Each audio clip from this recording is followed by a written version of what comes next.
कक्षा 10वीं की स्टूडेंट फाइनली आपका विषय यहाँ पे हिंदी का अर्धवार्षिक परीक्षा 2025-26 का पेपर लेके आ चुके हैं। आप लोग बहुत सारे यहाँ पर कमेंट रहे थे कि हिंदी विषय पेपर लाओ, तो फाइनली आपका यहाँ पे हिंदी विषय पेपर आ चुका है। और साथ ही इस वीडियो में हम आपका पूरा संपूर्ण उत्तर सहित पेपर कंप्लीट करने वाले हैं और साथ ही पेपर देने से पहले इसको पूरा आपको याद करना है, ठीक है। तो वीडियो को लाइक जरूर कर लीजिए, चैनल को भी सब्सक्राइब कर लीजिए और साथ ही इस वीडियो को आपको अपने दोस्तों तक शेयर कर देना जिससे वो भी 75 नंबर लेके आ सकें। तो आप यहाँ पर देख लीजिए कक्षा 10वीं अर्धवार्षिक परीक्षा 2025-26 आपके हिंदी विषय का पेपर है। टोटल क्वेश्चन आपके 23 रहेंगे, टाइम आपका 3 घंटे रहने वाला है। साथ ही आपके निर्देश आते हैं तो आप यहाँ पर निर्देश पढ़ लीजिएगा। तो चलिए जो आपके यहाँ पर हिंदी विषय का पेपर है वो हम यहाँ पर देख लेते हैं। तो सबसे पहले तो आपके आते हैं सही विकल्प का चयन करके लिखी जो 6 नंबर के रहने वाले हैं। तो पहला था नवीन उपमानों का प्रयोग किस काव्य की प्रमुख विशेषता है, तो आपका था भक्ति काल, बाद था प्रयोगवाद और साथ आपका रीति काल और दादा श्रृंगार काल। तो इसका राइट आंसर आपका प्रयोगवाद हो जाएगा। फिर आपका दूसरा था गोपियों ने अपने बाग चातुर्य के आधार पर किसको परास्त कर दिया, तो आपका था ज्ञानी उद्धव को, बात ज्ञानी केशव को और साथ ज्ञानी माधव को और दाता मंगला प्रसाद परितोषिक को। तो इसका राइट आंसर आपका यहाँ पर हो जाएगा ज्ञानी उद्धव को। फिर आपके यहाँ पर तीसरा आता लय तो यति गति मात्रा एवं चरण से युक्त रचना को क्या कहते हैं, तो आपका था रस, बात आपका छंद, साता अलंकार और दाता मुक्तक। तो यहाँ पर इसका जो राइट आंसर रहेगा वो आपके यहाँ पर छंद हो जाएगा।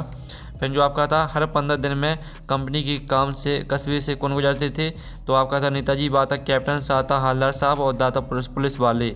तो चौथे का आंसर आपके यहाँ पर हालदार साहब हो जाएगा। फिर 5वां आता किस समास में दोनों पद प्रदान होते हैं, तो आपका था विभव समास, बाता बहुब्रीहि समास और साता कर्मधारय समास में और दाता द्वंद्व समास में। तो किस समास में दोनों पद प्रदान होते हैं, तो 5वें का आंसर आपका यहाँ पर द्वंद्व समास में हो जाएगा।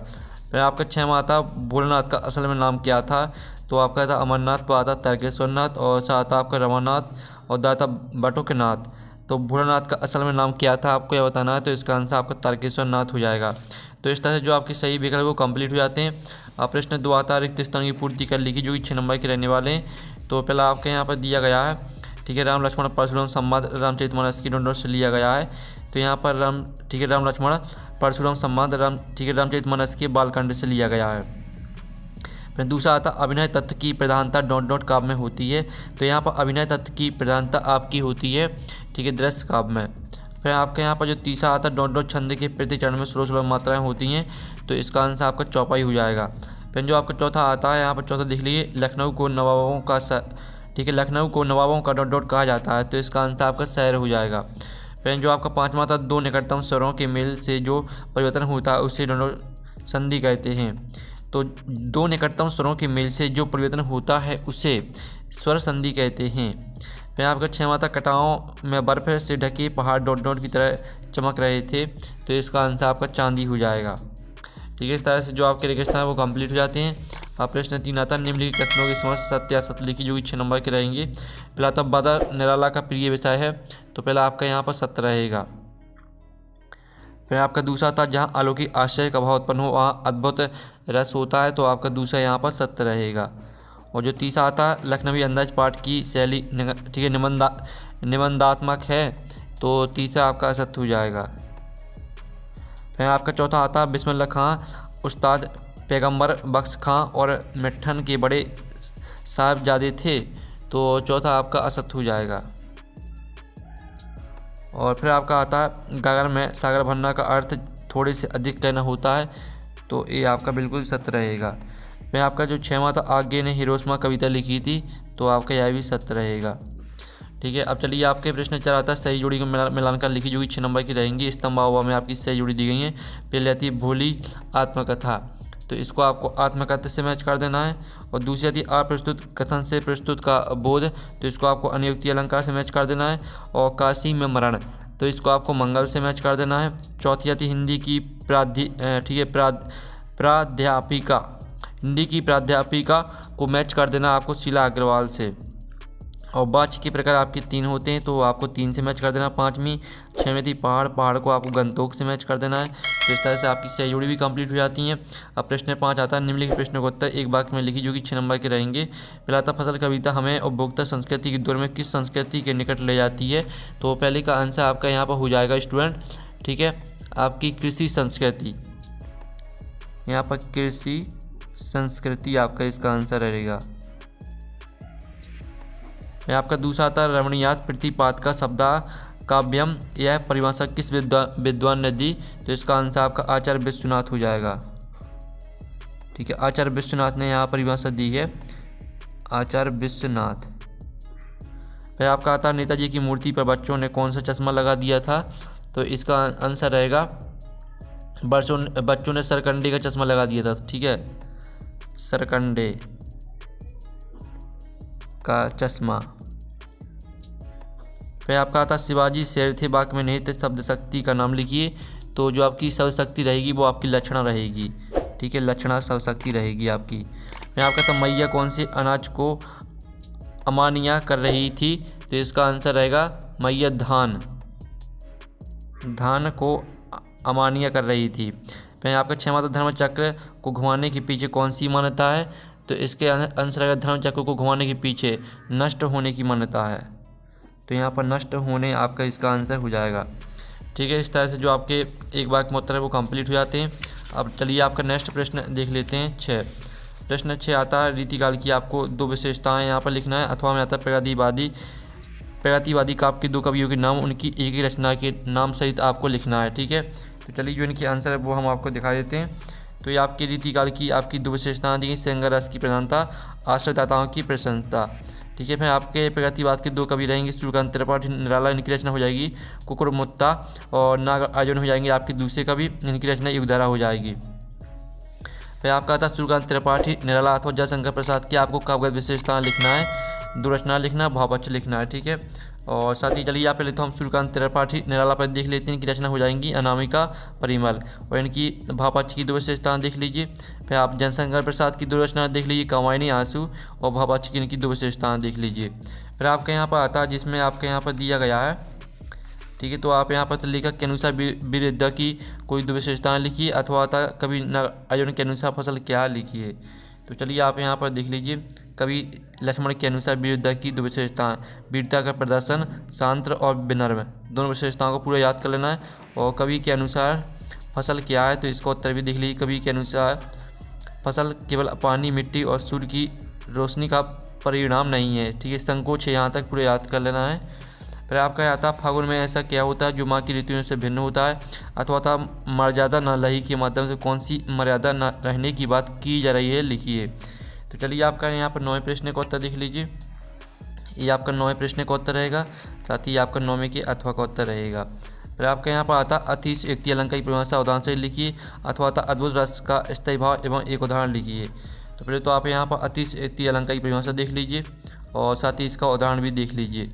फिर आपके यहाँ पर आता है अद्भुत रस का स्थायी भाव आपका विस्मय होता है, इसका उदाहरण देख लीजिए। फिर आपके यहाँ पर आता है 2 छंद के लक्षण उदाहरण से लिखिए, अथवा आता है कोई 2 महाकाव्य के नाम उनके रचनाकारों के आपको नाम लिखना है। तो हम यहाँ पर 2 छंद की परिभाषा देख लेते हैं। 2 एक अर्धसम्माती छंद है, इसमें 4 चरण होते हैं। इसके पहले और तीसरे चरण में 13 मात्राएं होती हैं, इसके दूसरे और चौथे चरण में 11 मात्राएं होती हैं। साथ ही इसका उदाहरण भी देख लीजिए।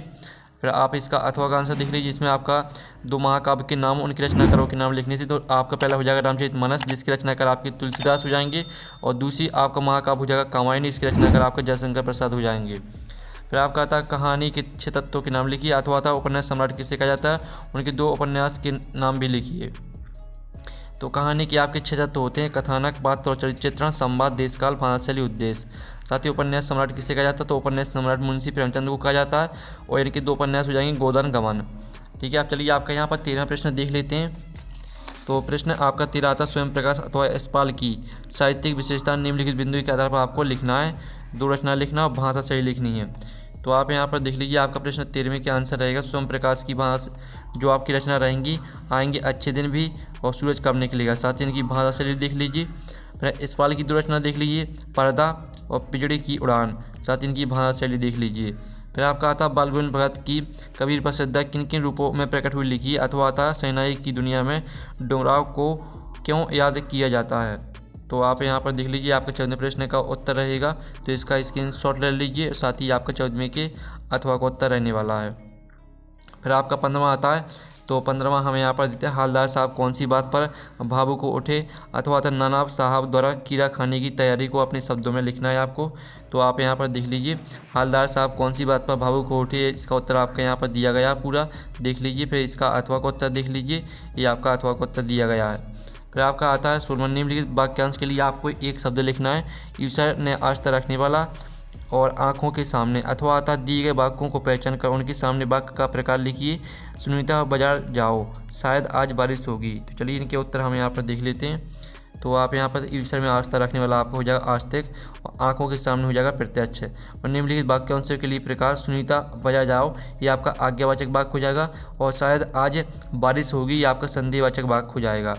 फिर आपका यहाँ पर आता है 17वां भोलानाथ और उसके साथी किसी दूल्हे के आगे आगे जाती हुई, ठीक है, ओहारदार पालकी को देखकर क्या चिल्लाने लगते थे।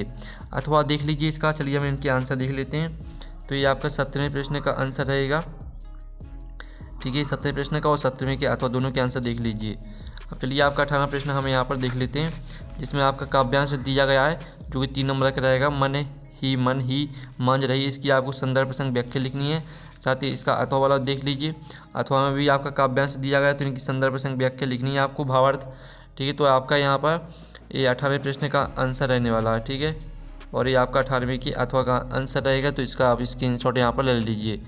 फिर आपका आता है 19वां निम्नलिखित गद्यांश की संदर्भ प्रसंग व्याख्या लिखनी है। पिता की ठीक विपरीत थी हमारी बेपढ़ी लिखी माँ, और इसका अथवा देख लीजिए, ठीक है। कार्तिक आया नहीं कि बालगुण भगत की प्रभातें शुरू हुई। तो चलिए इनकी संदर्भ प्रसंग व्याख्या हम यहाँ पर देख लेते हैं। तो ये आपकी संदर्भ प्रसंग व्याख्या रहेगी। 19वें प्रश्न का आंसर संदर्भ प्रसंग व्याख्या, ठीक है। तो स्क्रीनशॉट ले लीजिए और अथवा का आंसर देख लीजिए, संदर्भ प्रसंग व्याख्या। तो जल्दी से आप स्क्रीनशॉट ले सकते हैं। अब चलिए आपके यहाँ पर देख लेते हैं 20वां प्रश्न। 20वां प्रश्न आता अगरबत्ती विक्रय हेतु एक आकर्षक सारंगित विज्ञापन बनाकर लिखिए। अथवा आता वार्षिक परीक्षा समीप है, इस विषय पर एक शिक्षक एवं छात्र के मध्य संवाद लिखिए। तो आपको अगरबत्ती के लिए आपको एक विज्ञापन बनाना था, तो ये आपका अगरबत्ती का विज्ञापन दिया गया है। 20वें प्रश्न का आंसर रहेगा, ठीक है। तो स्क्रीनशॉट आप ले लीजिए और ये आपका 20वें के अथवा का उत्तर रहेगा। ये आपका वार्षिक परीक्षा समीप है, शिक्षक एवं छात्र के मध्य संवाद दिया गया है। फिर आपका 21वां आता है निम्नलिखित आपतित काव्यांश या गद्यांश को पढ़कर पूछे गए प्रश्न का उत्तर आपको लिखना है। ये आपका दिया है काव्यांश। पग पग पर शोर मचाने से मन में संकल्प नहीं जागता, ठीक है। इस तरह से आपके यहाँ पर दिया गया, और इसके प्रश्न आपके 4 आते हैं। 4 प्रश्न देख लीजिए। और अथवा में आपका यहाँ पर दिया गया गद्यांश, तो इस गद्यांश को आपको ध्यान से पढ़ लेना है। और इसके जो प्रश्न है वो हम आपको दिखा देते हैं। तो इसके भी आपके 4 प्रश्न दिए गए हैं, ठीक है। तो चलिए इनकी जो आंसर है वो हम आपको दिखा देते हैं। तो पहले तो आप यहाँ पर काव्यांश के आंसर देख लीजिए। ये आपका काव्यांश के पहले प्रश्न का उत्तर, दूसरे प्रश्न का उत्तर, तीसरे प्रश्न का उत्तर और चौथे प्रश्न का उत्तर, ठीक है। और फिर आप गद्यांश के आंसर देख लीजिए, पहले का आंसर, दूसरे का आंसर, तीसरे का आंसर, चौथे का आंसर, ठीक है। प्रश्न आपका लिखा है और साथ ही उत्तर सामने लिखा है, प्रश्न के सामने ही उत्तर लिखा है, ठीक है। आप यहाँ पर देख लीजिए। फिर आपका आता 22वां प्रश्न। स्थानांतरण प्रमाण पत्र प्राप्त करने के लिए विद्यालय के प्राचार्य को आवेदन पत्र लिखना है। अथवा वाला प्रश्न देख लीजिए, ठीक है। तो चलिए इनके आंसर हम यहाँ पर देख लेते हैं।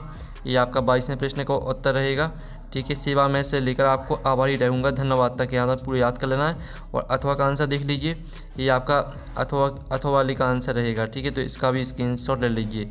और फिर आप यहाँ पर 23वें प्रश्न का आंसर देख लीजिए। जल है तो कल्प निबंध देख लीजिए, ठीक है। आपकी पहले तो रूपरेखा देख लीजिए, फिर आप प्रस्तावना, जल के स्रोत और उपयोग, जल संकट के कारण और जल संरक्षण की उपाय आवश्यकता, ठीक है। इस तरह से पूरा आपका निबंध कंप्लीट हो जाता है। हमने जल है तो कल पर निबंध भी करा दिया है।